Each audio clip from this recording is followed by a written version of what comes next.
I am tired of running for shade. And aren't you tired of being hustled and played?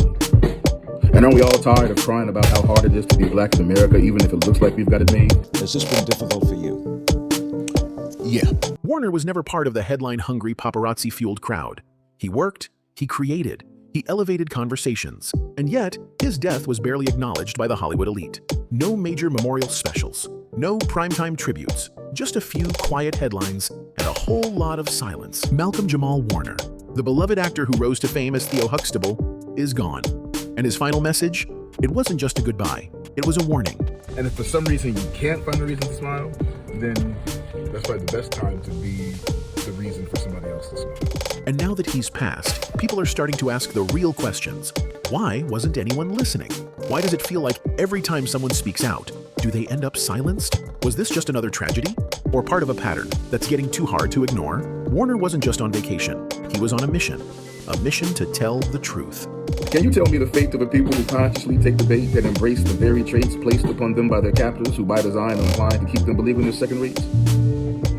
I'll wait. In the final episode of his podcast, Not All Hood, released just 2 days before his passing, Warner delivered what fans are now calling his farewell message in disguise. And what he spoke about wasn't lighthearted or surface level. It was raw, it was urgent, and it was deeply personal. Warner reflected on a recent exchange he had with spoken word artist Tamika Georgia Me Harper, who challenged his podcast's title. When he told her it was called Not All Hood, she immediately interrupted, "Ain't nothing wrong with the hood." That brief comment sent Warner down a spiral of reflection. He realized that the media has long sold one version of black culture, the hood narrative. The reason for the title is combating the narrative of black life, black culture that the media focuses on. He wasn't distancing himself from the hood. He was calling out the system that exploits and misunderstands it. In his own words, the hood side, ultimately, historically, is what has always created American culture.